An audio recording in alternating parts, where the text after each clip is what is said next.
তুই আমার থেকে জিততে পারবি না রোহন। চল দেখা যাবে কে জেতে।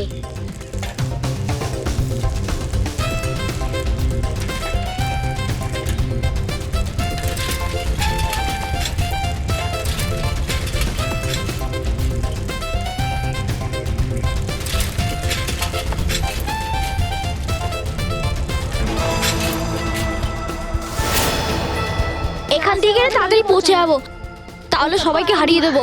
এখান দিয়েই যাই।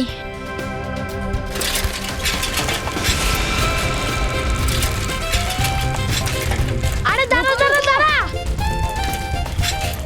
সৌমিক কোথায়? আরে এতক্ষণ তো এখানেই ছিল।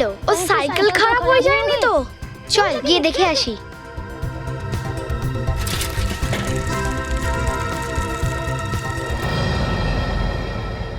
রোহিত, সৌমিক, আমি এখানে। আওয়াজটা ওই দিক থেকে আসছে, চল। সৌমিক, সৌমিক, কোথায় তুই? সৌমিক, সৌমিক, সৌমিক, সৌমিক।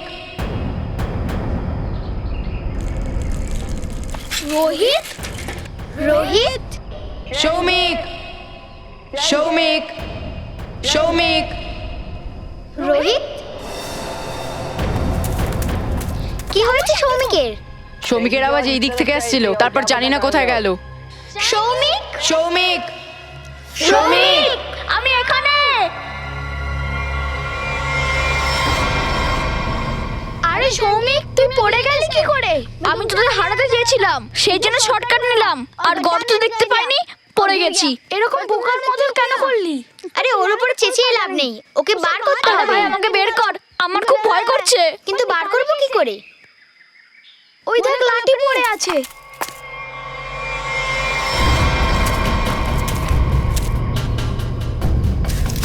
আয় উঠে আয়, তাড়াতাড়ি উঠে আয়।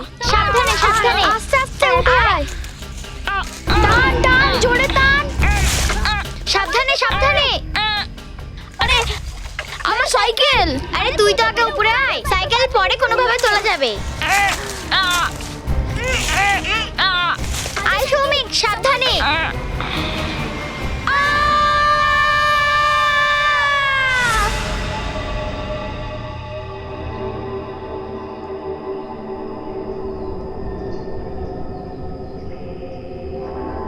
অভিজিৎ, এই খুলিটার চারপাশে অনেক ক্ষত চিহ্ন আছে। খুলিটা এখানে আছে মানে স্কেলেটনও আশেপাশেই থাকবে। হ্যাঁ, থাকার তো কথা। দেখো তো একটু আশপাশটা একটু ভালো করে খুঁজে দেখো।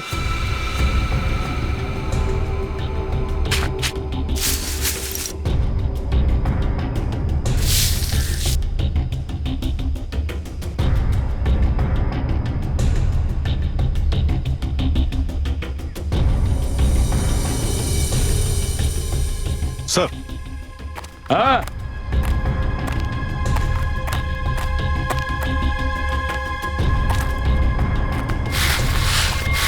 স্যার এই যে স্কেলেটন। সাবধানে সাবধানে, একদম সাবধানে। খুলিটা তো নেই দেখছি। মনে হচ্ছে এই খুলিটা এই স্কেলিটনেরই হবে, যেটা এইটার থেকে হারিয়ে গিয়েছিল। হ্যাঁ, হারিয়ে তো গেছিল, কিন্তু খুলি আর কঙ্কাল আলাদা আলাদা কেন? স্যার হতে পারে কোনো বন্য প্রাণী মাথার খুলিটা খুবলে নিয়ে গেছে।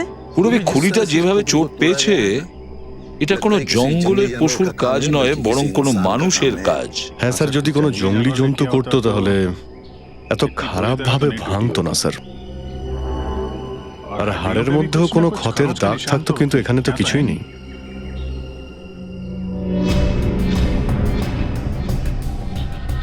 স্যার এই পেলভিস বোন দেখে তো মনে হচ্ছে যে এটা কোনো মহিলার কঙ্কাল। হ্যাঁ অভিজিৎ, আর এই কাপড়টা দেখো, এই কাপড়টা তো কোনো মহিলারই কাপড় মনে হচ্ছে। ফেব্রিকটা তো খুব দামি মনে হচ্ছে স্যার। হ্যাঁ, মনে তো হচ্ছে কোনো ধনী পরিবারের। হতে পারে কোনো প্রপার্টি টপার্টির জন্য একে মেরে দিয়েছে।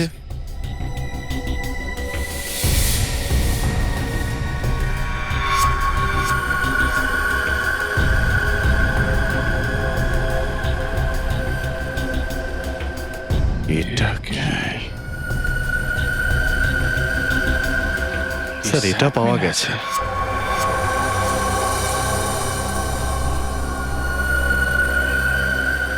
আর এটার মধ্যে একটা মশা আটকে রয়েছে স্যার।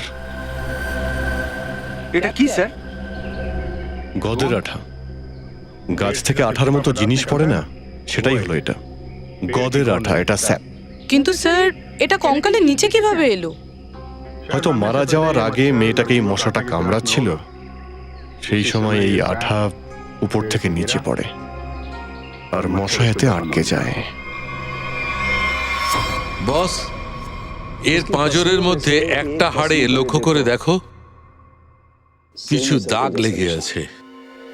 সালুকে গুলিটা এখানে ছুঁয়ে গেছে, একে কেউ গুলি করেছে। একদম ঠিক বস, গুলি এর পাঁজরে লেগেছে আর হাড়টাকে ফুটো করে বেরিয়ে গেছে। বড়ই অদ্ভুত স্যার, কেউ কাউকে গুলি করার পর তার গলা কাটবে কেন? হ্যাঁ, এই ব্যাপারটা তো অদ্ভুত বটেই, কিন্তু এই কথাটা তুমি খুনিকে জিজ্ঞেস করো, কারণ এখানে তো কেউ জানে না, আর এও বলতে পারবে না। যে এই কাজটা করেছে না, মনে হয় একে খুব ঘৃণা করত, কোনো কাজের প্রতিশোধ নিয়েছে ও নিশ্চয়ই। খুঁজে বের করতে হবে সালুকে, এই কঙ্কালটা আসলে কার। আচ্ছা সালুকে স্যার, এর স্কাল থেকে একটা মুখের আদল বানানো যায় তো? না সচিন, ফেসকে রিকনস্ট্রাক্ট করার জন্য এই চিক বোনগুলো খুবই গুরুত্বপূর্ণ। আর এর তো চিক বোন নেই, তাই এর ফেসকে রিকনস্ট্রাক্ট করা অসম্ভব। স্যার তার মানে এর পরিচয় জানার জন্য আমাদের কাছে ওই কাপড়টুকুই আছে, যেটা ওর লাশের পাশে পাওয়া গেছে। ঠিক করে মাপ নাও, 1 ইঞ্চিও যেন বেশি না হয় না কম। খুব ফেমাস ডিজাইনার আমি। এসব কি হচ্ছে? হ্যাঁ, কিছু না তো স্যার। ভালো হয়েছে আপনারা এসে গেছেন, পরিচয় করিয়ে দিই, ইনি খুব নামকরা ডিজাইনার।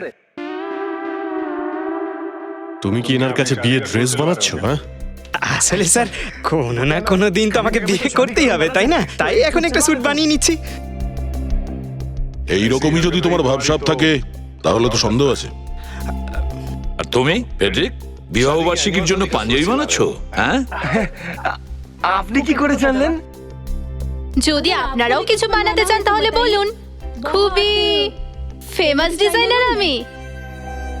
রবি, এনাকে ওই কাপড়টা দেখাও তো। এই কাপড়টার ব্যাপারে আপনি কিছু বলতে পারবেন? বলতে পারবো? সেরকম ফেমাস নই আমি। এই কাপড়টার তো পুরো ঠিকুচি কষ্টে বলে দেবো।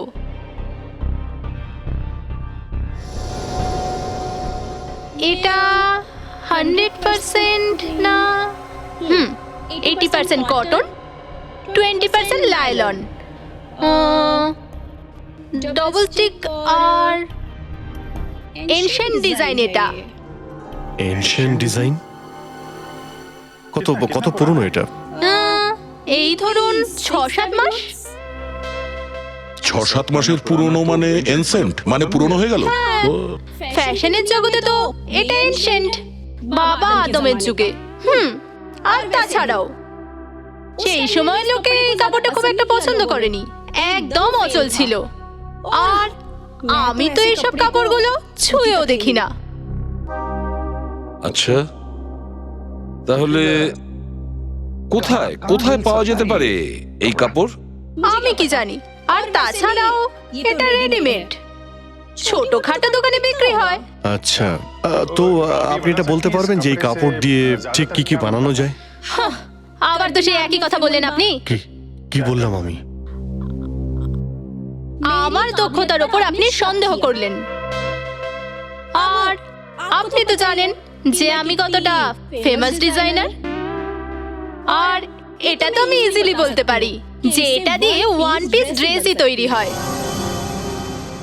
আচ্ছা, কিরকম বয়সের মেয়েরা এই ড্রেস সাধারণত পরে? এই ধরুন 24 to 30। আর কিছু দেখুন, আমার কিন্তু অনেক কাজ আছে, আর আপনারা তো জানেন আমি খুব। হ্যাঁ, আপনি তো খুবই ফেমাস। হ্যাঁ ম্যাম, একটা শেষ প্রশ্ন। আমরা জানি যে আপনি অনেক বড় ডিজাইনার এবং এই সব কাপড়ে আপনি হাতও দেন না, কিন্তু আপনি বলতে পারবেন কি যে এই সব ড্রেস কোথায় পাওয়া যায়? আপনি জানেন যে আপনারা খুবই লাকি। আচ্ছা, এই ধরনের কাপড় ওই সময় অনলাইনে বিক্রি হতো। আপনি যে কোনো কাপড় বিক্রি করা ওয়েবসাইটে চলে যান আর ওখানে গিয়ে সার্চ করুন, ওখানে আপনি ইজিলি অ্যাভেলেবেল পাবেন। এবার আমি যাই, থ্যাংক ইউ। রাজ, ওই কাপড়গুলো প্যাক করে নিয়ে এসো। অভিজিৎ, দয়া, একটা কাজ করো, পুরো অনলাইন ওয়েবসাইট চেক করো, দেখো কারা এমন আছে যারা এই কাপড় বিক্রি করে, আর তারপর ওদের থেকে ওদের কাস্টমারের লিস্ট চেয়ে নাও যারা এই ধরনের কাপড় অর্ডার দিয়েছিল। এই মেয়েটি ওই কাস্টমারদের মধ্যেই কেউ একজন হবে, ওদের মধ্যেই কেউ একজন। কনফার্ম করেছিলে তো এই অ্যাড্রেসটাই? হ্যাঁ স্যার, অনলাইন রেকর্ড থেকে জানা গেছে 30 জন এটা কিনেছিল। এখন শুধু 4 জন বাকি। তার মধ্যে 3টে হয়ে গেছে, বাকি রইল শুধু এইটা। আমার তো দৃঢ় বিশ্বাস যে স্যার এইটাই হবে। হ্যাঁ বলুন, কি চাই আপনাদের? আপনি মেনকা? কি রে, তোর কি আমাকে মেনকা ম্যাম মনে হচ্ছে রে? আমার নাম নিধি রে, নিধি, এই বাড়ির মেড। নিধি? হ্যাঁ, এখানকার কাজের লোক। বলুন কি দরকার? দেখো, আমরা সিআইডি থেকে। সিআইডি? তোমার মেনকা ম্যাডামকে ডাকো। আসুন স্যার, আসুন, ভেতরে আসুন। নিধি, কারা এরা? আর বাড়ির ভেতর ঢুকে এলো কি করে? সাহেব, ওনারা আমরা সিআইডি থেকে। একবার মেনকা ম্যাডামকে ডাকুন, ওনার সঙ্গে কথা আছে। মেনকা? আগে হ্যাঁ, মেনকা। ও এখানে নেই। এখানে নেই তো কোথায় আছে? দেখুন, আপনি আমাকে যা জিজ্ঞেস করেছেন আমি তার উত্তর দিয়ে দিয়েছি। আপনার সাথে ওনার সম্পর্ক কি? আমার স্ত্রীও, স্ত্রী ছিল। তাহলে তো আপনি বলতে পারবেন যে উনি কোথায় আর কখন আসবেন? দেখুন, আমি ওর ব্যাপারে কিচ্ছু জানি না, আর ওর ব্যাপারে আমি আপনাকে কোনো সাহায্য করতে পারবো না। আচ্ছা, ঠিক আছে, আপনি এই কাপড়টা দেখুন। এটাকে চেনেন আপনি?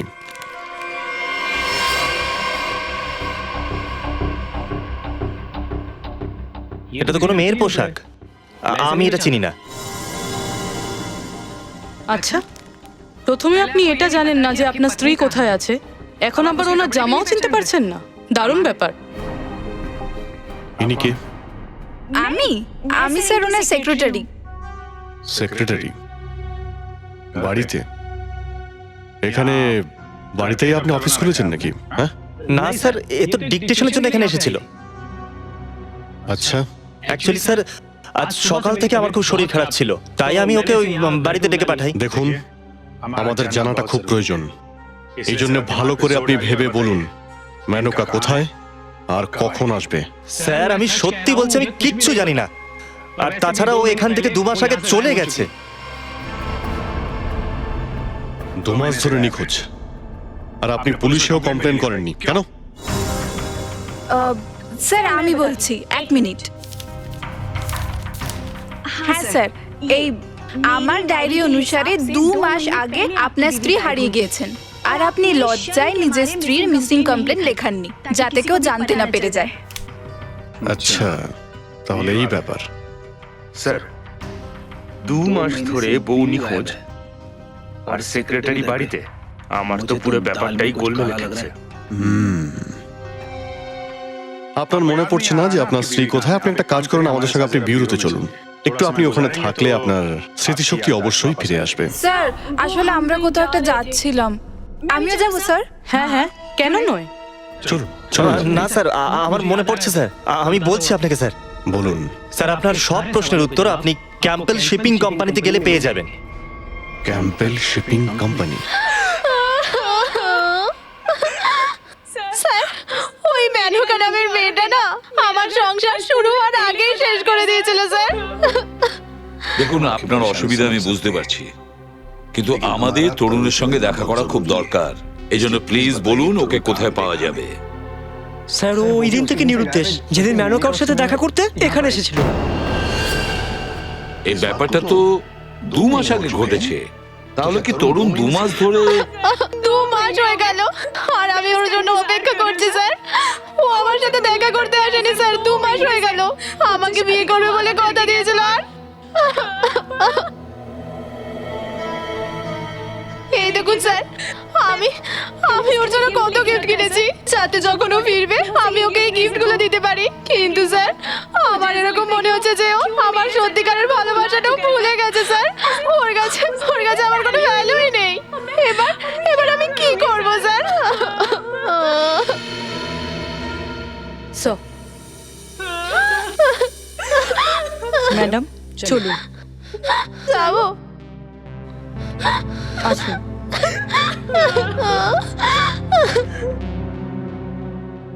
স্যার, মেনকার পাশাপাশি তরুণও নিখোঁজ, তাও 2 মাস ধরে। কিছু মাথায় ঢুকছে না স্যার।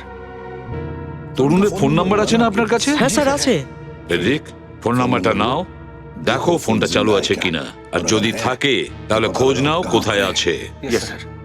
স্যার, খুবই ভেঙে পড়েছে তরুণের এভাবে হঠাৎ চলে যাওয়াতে। তাহলে ধীরজ মেনকার সাথে সাথে তরুণকেও গায়েব করে দেয়নি তো? হতে পারে স্যার। এই ধীরজের ওপর কড়া নজর রাখতে হবে। আমাদের সঙ্গে দেখা করার পর ও খুব ঘাবড়ে গেছে। কোনো না কোনো ভুল তো নিশ্চয়ই করে ফেলবে, নিশ্চয়ই কোনো ভুল করবে।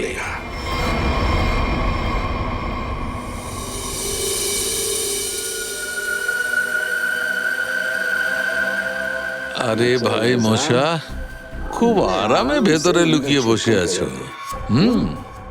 কোনো লাভ নেই, আজ আমি তোমাকে বাইরে এনেই ছাড়বো, যা কিছু হোক। কি হয়েছে স্যার আপনার? আপনি কখন থেকে এই একটা ছোট মশার পেছনে পড়ে রয়েছেন? একটা মশাও তো মানুষের পেছনে পড়ে অনেক কষ্ট দেয় সারিকা। সেটা তো ঠিক। আমি ভাবলাম এবার আমি এই মশাটার পেছনে পড়ে যাই।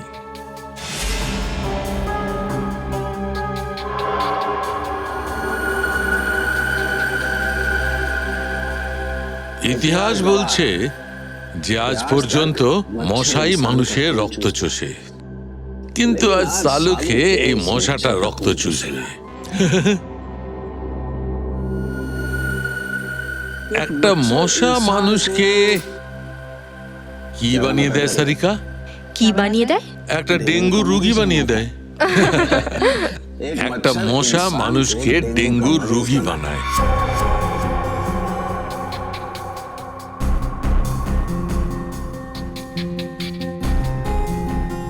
কিন্তু এই মশাটা মানুষকে একজন কয়েদি বানাবে।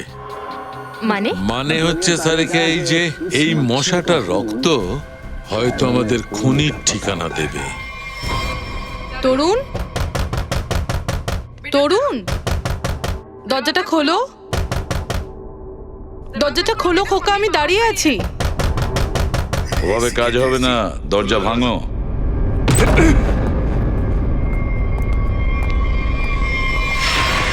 মেনকাও তরুণের বন্ধু আর সিনাও তরুণের বন্ধু। এর মধ্যে একটা হয়ে গেছে লাশ, আর একজন কেঁদেই চলেছে। তরুণকে তো এর জবাব দিতেই হবে, উত্তর ওকে দিতেই হবে।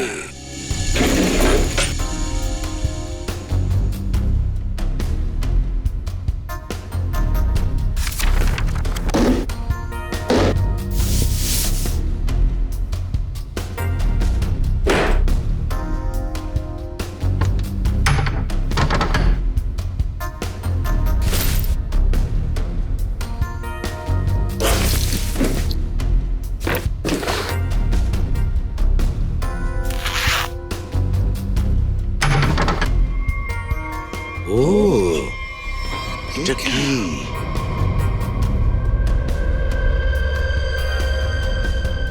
গান। মেনকাকে গুলি করে মেরেছে, আর এদিকে তরুণের বাড়িতে একটা গান পাওয়া গেল, যেটা ও লুকিয়ে রেখেছিল। স্যার, ওকে নিশ্চয়ই এটা দিয়েই মারা হয়েছিল। কিন্তু স্যার, ওর লাশের কাছে তো আমরা কোনো গুলি পাইনি। আতরের গন্ধ।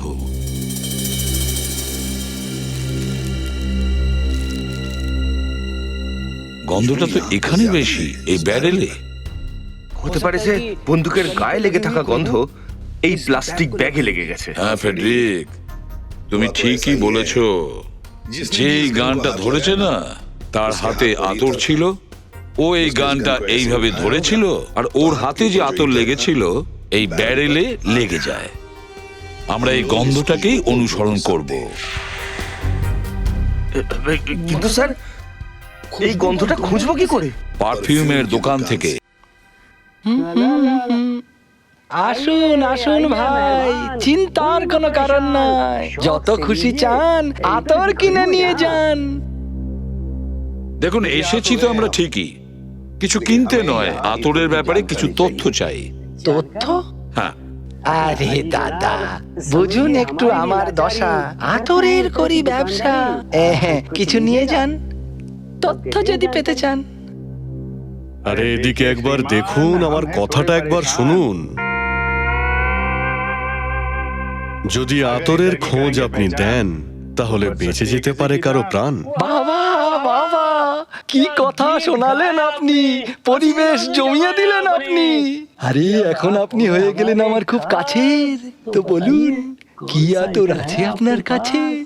এই আছে আমার কাছে, দেখুন। এ তো আতর নয়, এ তো অস্ত্র। প্রাণ নেবার অস্ত্র।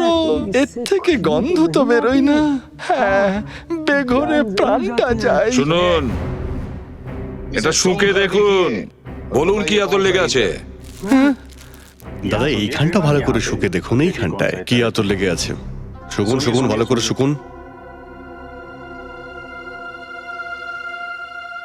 আহা, আপেলের গন্ধ, আঙ্গুরের জাদু, হাওয়াতে যেন কিছু ছড়িয়ে গেছে। এই আতর কি করে এলো আপনার কাছে? আরে এসব ছাড়ো, এটা বলো, থাকলে আতর দেখিয়ে ফেলো। আরে না না, এই আতরটা খুবই রেয়ার, তাই রাখতে হয় এর খুব কেয়ার। এই আতরের খুবই বেশি দাম, তাই এই দোকানে রেখে আমার নেই কোনো কাম। কোথায় পাওয়া যাবে এটা? এই তো আপনাকে ডিস্ট্রিবিউটারই বলতে পারবে, কারণ ও হচ্ছে বড় বাগান, অনেক বড় কারবার। ও বড় ডিলার, আমি ছোটখাটো ব্যবসাদার। এক মিনিট, রবি, এটা হলো তরুণের ফোনের লোকেশন। এই সমস্ত জায়গা দেখে বলো ওই ব্যবসায়ীর দোকান ঠিক কোথায় আছে। চট করে বলে ফেলো তো কোথায়। এই তরুণটাকে? এই গানটা যার, এই গন্ধওয়ালা বন্দুক। গলি নম্বর 8-এ ডিস্ট্রিবিউটারের দোকান আছে। নাম হচ্ছে ওর ছায়লা, কিন্তু মনে ওর খুব ময়লা। মনে রাখবেন, লোকটা খুবই বাজে, আর আমার মনে হয় ওর 2 নম্বরই ধান্দা আছে। Thank you. আরে ছায়লা যদি একবার কথা দিয়ে দেয় না, তাহলে কাজ নিয়ে কোনো চিন্তা নেই। আন্ডারস্ট্যান্ড? চিল ম্যান, চিল।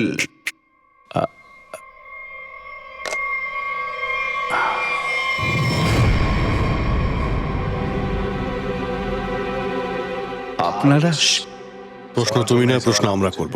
ছায়লাকে প্রশ্ন? চিল ম্যান, চিল। চিল তো আমরা হয়েই যাব যদি আমাদের সমস্ত প্রশ্নের তুমি সঠিক জবাব দাও। আর যদি না দাও, আমরা তোমাকে বরফের চাইয়ের উপর শুয়ে রেখে পুরো চিল করে দেবো।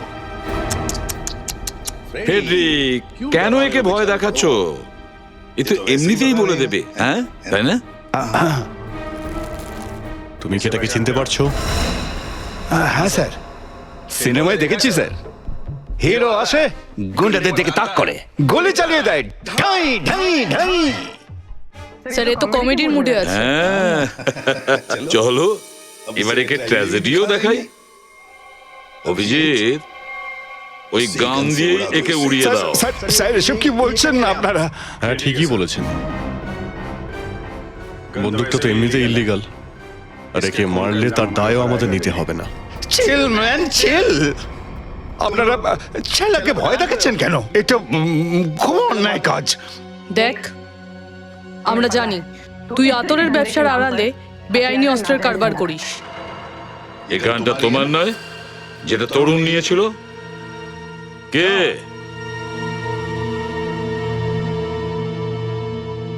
স্যার, মনে হচ্ছে সোজা কথা এখন উত্তর দেবে না।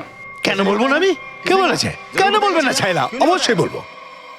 তাহলে বল, পাঁজি দেখে বলবি নাকি? আমি পাঁজি না দেখেই বলে দিচ্ছি। হ্যাঁ স্যার, এই গান তরুণ আমার থেকে নিয়েছে। তরুণ? তরুণ কোথায়? চিল ম্যান চিল। বাই গডের দিব্যি, তরুণ কোথায় আছে ছাইলা সেসব কিছু জানে কেন না। তুমি জানো না? যদি তুমি না জানো তরুণ কোথায়, তাহলে ওর কাছে গান কি করে পাঠালে? আমি গান পৌঁছে দিইনি, ও নিজেই নিতে এসেছিল। সন্তোষ ওকে ছাইলার কাছে নিয়ে এসেছিল। সন্তোষ? এ আবার কি? স্যার, ছাইলা তো এসব কিছু জানে না। ছাইলাকে ক্ষমা করে দিন স্যার। চুপ! এ আনি কাজ করছো আবার ক্ষমা চাইছো? চিল চিল চিল চিল চিল চিল চিল। আমি বলছি স্যার, বলে দিচ্ছি সব। সালুকে, হ্যাঁ, তুমি নাকি মশার রক্ত শুষে নিচ্ছ? সারিকা বললো। না মানে নিজের ঘরের লোকে অভিযোগ করেছি। না বেশ ভালো। মানে হ্যাঁ, শুষেছি, মশার রক্ত শুষেছি। কি জানতে পারলে? মশার থেকে খুনির খোঁজ পেয়েছি। কি? মশার থেকে খুনির খোঁজ পেয়েছেন? হ্যাঁ মানে মশার ভিতরে এখনো রক্ত আছে? হ্যাঁ বস, এই মশাটা গোঁদের মধ্যে নিশ্চয়ই আটকে গেছিল, কিন্তু এর মধ্যে যে রক্ত ছিল সেটা ভ্যাকুয়ামের কারণে বেঁচে গেছে। হ্যাঁ স্যার, কিন্তু এর থেকে খুনির পরিচয় পাওয়া গেল কি করে? এই মশাটা গোঁদের মধ্যে আটকে যাওয়ার আগে যার রক্ত শুষেছিল সেই রক্ত খুনির ছিল। কিন্তু এই রক্ত লাশেরও তো হতে পারে। না সচিন, লাশের ডিএনএ আর মশার থেকে পাওয়া রক্তের ডিএনএ এক নয়, তাই রক্তটা খুনিরই। আর একটা কথা বস, এই মশার রক্ত থেকে আমরা সিকেল সেল অ্যানিমিয়ার লক্ষণ পেয়েছি, যেটা লাশের রক্তে আমরা পাইনি। সিকল সেলস? সিকেল সেলস আমি বুঝিয়ে বলছি। সিকেল সেলস অ্যানিমিয়া রোগীর রক্তে রেড ব্লাড কর্পাসেলস, লোহিত রক্তকণিকা গোলাকার হয় না, ওগুলো এরকম হয়ে যায়। এই দেখো, ঠিক এইরকম। এগুলো হচ্ছে sickle cells anaemia blood cells, আর এইগুলো নর্মাল ব্লাড সেলস। সঠিক মাত্রায় অক্সিজেন না পাওয়ার কারণে লোহিত রক্তকণিকাগুলো দুর্বল হয়ে যায়। এই ধরনের রোগীদের জয়েন্ট পেন হতে শুরু করে, আর ওদের শ্বাস প্রশ্বাসেও সমস্যা হয়। তাহলে এই লোকটা নিশ্চয়ই হসপিটালে আসা যাওয়া করে। ঠিক কথা বস। আরো একটা কথা, এটা খুব রেয়ার ডিজিজ, খুব কম মানুষেরই এটা হয়। তাহলে তো স্যার খুনিকে ধরা সহজ হয়ে গেল। ঠিক বলেছো সচিন। ওর আশেপাশে যতগুলো হসপিটাল আছে সেখানে গিয়ে খোঁজ নাও। এরকম কজন রোগী আছে যাদের সিকেল সেল অ্যানিমিয়ার ট্রিটমেন্ট চলছে? আপনি কে? সন্তোষ। হ্যাঁ, আমি সন্তোষ। কি কাজ আছে? আরে আরে আরে আরে, আপনারা কারা? এই এটা কি করছেন? এরকম করতে পারেন না, এলাকায় আমার সম্মান আছে। আরে কি কি এটা? দেখ, আমরা করতে চাইলে অনেক কিছুই করতে পারি। এখন তুই শুধু এটা বল, তরুণকে চিনিস? কোন তরুণকে আমি চিনি না। এ শোন, ইয়ার কি নামে বল, না হলে সামনে হিমান দাঁড়িয়ে রয়েছে দেখছিস তো? এনার একটা হাত না 2.5 কিলোর। কানের নিচে একটা বাজালে না, এখান থেকে সোজা ওপরে চলে যাবি। এবার বেশি না বকে তাড়াতাড়ি বল। পঙ্কজ। তবে স্যার, এই পঙ্কজের আইডিয়াটা খুব ভালো। ওঠানোর ব্যাপারটা। হ্যাঁ, বাঁচাও বাঁচাও বাঁচাও বাঁচাও, আমাকে ছেড়ে দাও, ছেড়ে দাও, ছেড়ে দাও, এই ছেড়ে না আমায়। আস্তে আস্তে আস্তে আস্তে আস্তে তরুণের অ্যাড্রেস বলো, তবে তোমাকে ছাড়া হবে। মায়ের দিব্যি বলছি স্যার, না আমি কোনো তরুণকে চিনি না, আমি ওর অ্যাড্রেস জানি স্যার। যদি তরুণের খোঁজ না দিতে পারো তাহলে তোমার পরের অ্যাড্রেস হবে হসপিটাল, আর তারপরে আমাদের জেলে। বলো তাড়াতাড়ি, বলো তাড়াতাড়ি। বলছি স্যার, বলছি। ওই ওই গলিতে যে শেষ বাড়িটা আছে স্যার, স্যার ওখানে তরুণ থাকে স্যার।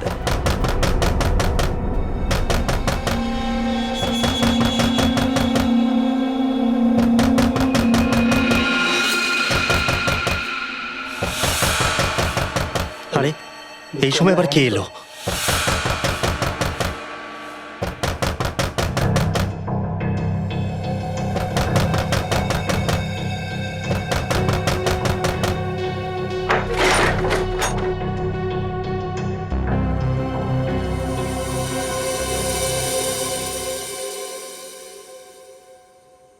শিনা, শিনা, তুমি তো আমাকে ভয় পাইয়ে দিয়েছিলে।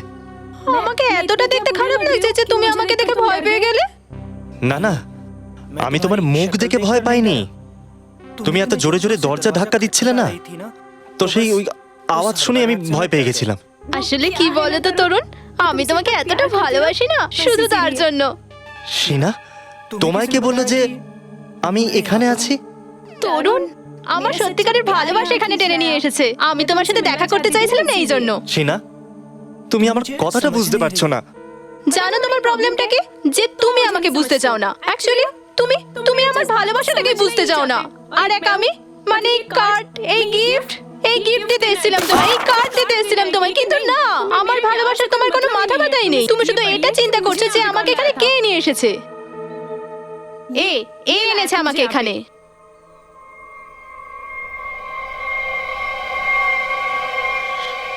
সন্তোষ, এ কি হয়েছে তোর? তোর মুখ এত ফুলে গেল কি করে? আরে এসব এমনি। হ্যাঁ, আসলে ব্যাপারটা হলো আমার মার খাওয়ার শখ হয়েছিল। হ্যাঁ, আমি রাস্তার মধ্যে একটা লম্বা চওড়া পালোয়ান পেয়ে গেলাম। হাত জোর করে অনুরোধ করলাম ওনাকে যে ভাই পালোয়ান, আজ আমার মার খাওয়ার ভীষণ ইচ্ছে হয়েছে, আমাকে মারো। পালোয়ান বলল তাই তো, আমি বললাম হ্যাঁ দাদা এটাই। পালোয়ান লাফিয়ে আমার অনুরোধ মেনে নিল।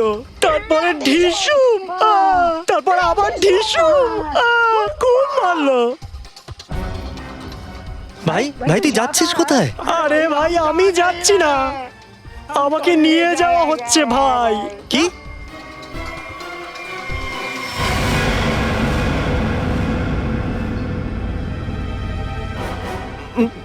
তুমি কে?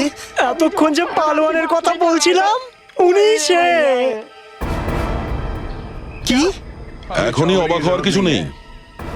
তোমার মার খাওয়ার শখ আমি পূরণ করব।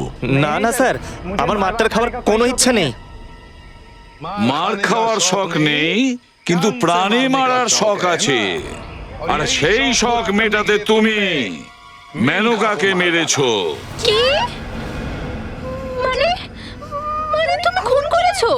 তার মানে হ্যাঁ, তুমি একজন খারাপ প্রেমিক হওয়ার সাথে সাথে একটা খুনিও। ও গড, আমার তো জীবনটাই স্পয়েল হয়ে গেল। না না, শোনো তো আমার কথা। Shut up! এখন চুপচাপ আমাদের প্রশ্নের উত্তর দে, না হলে পরের থাপ্পড়টা আমার পড়বে। না না স্যার, মারবেন না আমাকে, আমি সবকিছু সত্যি কথা বলছি। মেনকাকে খুন আমি করেছিলাম। মিথ্যা, তরুণে খুনটা করতেই পারে না। আরে তরুণ সবার সামনে স্বীকার করেছে শালুকে। দেখো বস, আমি সেই সত্যি কথাটাই বলছি যেটা মশাটা বলেছে। আবার তুমি মশা নিয়ে পড়েছো। বস, লাখ কথার এক কথা, তরুণের ব্লাড গ্রুপ হচ্ছে ও পজিটিভ। হ্যাঁ, আর মশার থেকে যে রক্ত পাওয়া গেছে তার ব্লাড গ্রুপ হচ্ছে এ বি পজিটিভ। তাহলে এটা তো পরিষ্কার, তরুণ খুনটা করেনি। তাহলে তরুণ মিথ্যে বললো কেন? কেন? তাহলে খুনি কে? স্যার, হ্যাঁ, স্যার খুনি কে সেটা এই রিপোর্ট বলতে পারে। সারা শহরে সিকল সেল অ্যানিমিয়ার পেশেন্টদের এটা রিপোর্ট। আর এত পেশেন্টের মধ্যে এই একজনই ফিমেল যার ব্লাড গ্রুপ এবি পজিটিভ, আর যার ডিটেলস ওই মশায় পাওয়া রক্তের সঙ্গে মিলে গেছে। নিধি। নিধি নামটা শুনেছি বলে মনে হচ্ছে। নিধি, খোঁজ নিয়ে দেখতে হবে কোন হসপিটালে ওর ট্রিটমেন্ট চলছে। অভিজিৎ, এই নিধির আসার সময় হয়ে গেল। আর এদিক থেকে ডক্টর রাকেশের কেবিনের উপর নজর রাখি। হ্যাঁ, এক্সকিউজ মি, ডক্টর রাকেশ? হ্যাঁ, রুম নাম্বার 7। ওকে।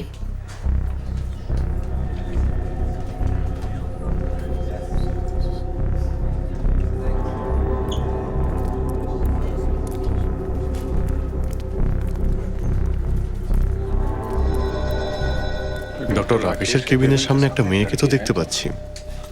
এটাই আবার নিধি নয় তো? স্যার, স্যার এ তো। কি রে, তোর কি আমাকে মেনকা ম্যাম মনে হয় রে? আমার নাম নিধি রে, নিধি। তাহলে এই হলো নিধি। এটা হতে পারে না স্যার। স্যার তো মেনকা স্যার, নিধি নয় স্যার। কি বাজে কথা বলছো তুমি? ও মেনকা কি করে হতে পারে? স্যার আমি বাজে কথা বলছি না স্যার। স্যার আপনি বিশ্বাস করুন স্যার। স্যার এ মেনকা। তাহলে ওই ওর বাড়িতে কাজের মেয়ে এসে যে কাজ করছিল?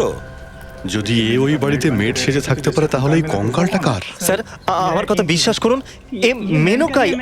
আমি ওকে নিজের হাতে গুলি করেছি স্যার।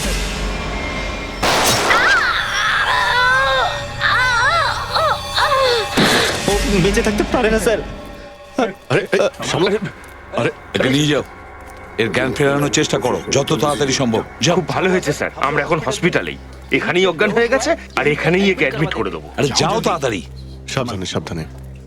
বড় ধরনের প্ল্যানিং করে খুন করা হয়েছে। তরুণের মনে হয়েছিল খুন করে দিয়েছে, কিন্তু আসলে খুন হয়ইনি। আর আসল খুনি তার আড়ালে অন্য কাউকে খুন করে দিয়েছিল। অভিজিৎ, ও নিজের অপরাধ ঢাকার জন্য অনেক কিছু নাটক করেছে, যাতে ওকে কেউ সন্দেহ না করতে পারে। আর স্যার যাকে খুন করা হয়েছে তাকে প্রথমে গুলি করা হয়েছে, তারপরে গলা কাটা হয়েছে। এটা ওর একার কাজ তো মনে হয় না। ঠিকই বলেছো, কারোর একার কাজ নয় এটা। সেই জন্য আমরা ডাক্তার রাকেশকে বলেছি যখনই নিধি আসবে তখন ও যেন সঙ্গে করে কাউকে নিয়ে আসে। দেখো আমি তোমাকে এই উপদেশই দিতে পারি যে তুমি তোমার নিজের কাউকে এখানে ডেকে নাও। কিন্তু ডক্টর, আরে দেখো, তোমাকে অ্যাডমিট করাতে আর আমরা কিন্তু দেরি করতে পারবো না। আরে বাবা, অনেক ফর্মালিটিস আছে, আর তাছাড়া তোমার খেয়াল রাখার জন্যই তো আরো কাউকে চাই নাকি? সেই জন্য আমি বলছি যে তুমি তোমার নিজের কাউকে ডেকে নাও।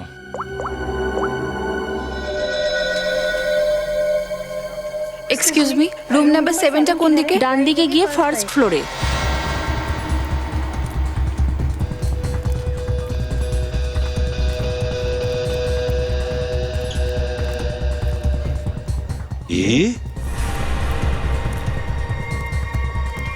আপনি কি?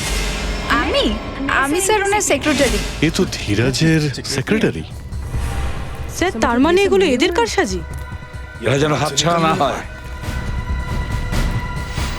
সিআইডি, নিধি পালাও। দাঁড়াও।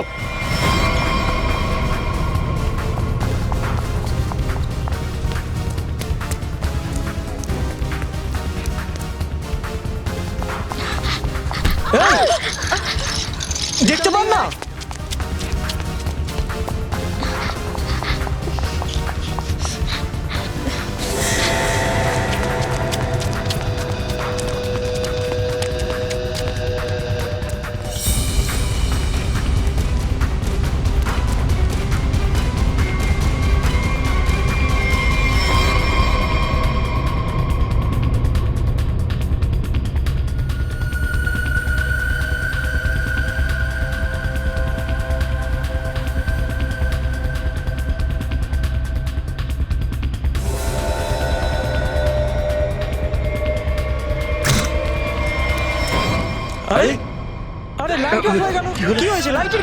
এত বড় হসপিটালে এরকম লোডশেডিং হয় নাকি? ইমার্জেন্সি পেশেন্টদের কি হবে? হ্যাঁ, জেনারেটর তো অন করা উচিত।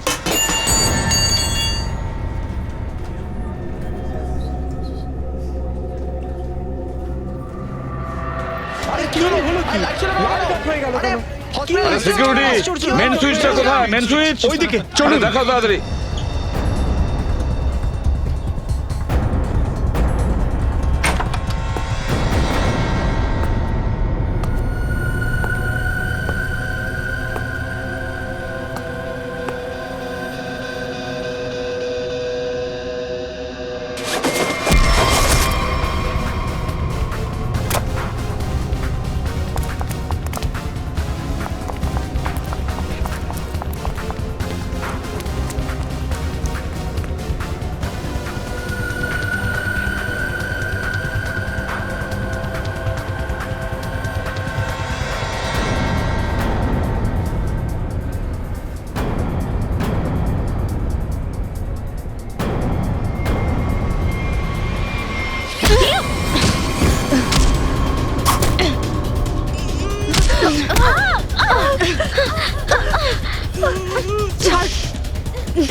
ছাড় আমাকে, ছাড়ো আমাকে।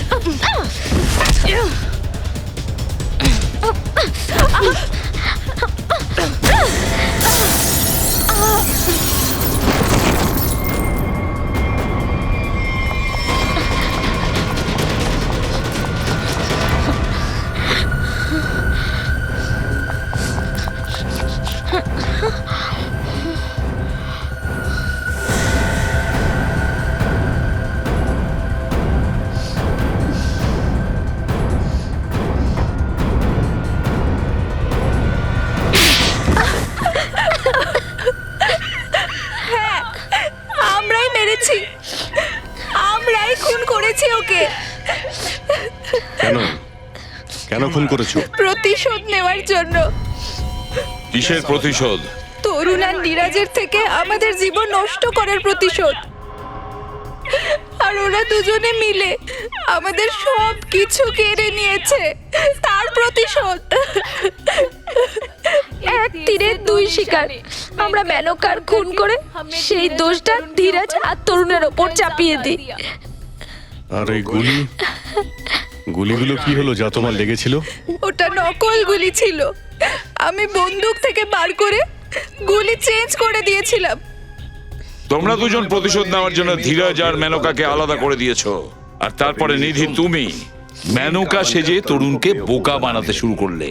তোমার প্ল্যান এটা ছিল যে তরুণ মেনকা ভেবে তোমার ওপর গুলি চালায়। হ্যাঁ, তোমার কি মনে হয়েছিল ধীরাজ আর তরুণের সামনে তোমার পর্দা কোনোদিন ফাঁস হবে না? পরিচয় কেউ জানতে পারতো না স্যার, কারণ দুজনে দুজনকে চিনতই না।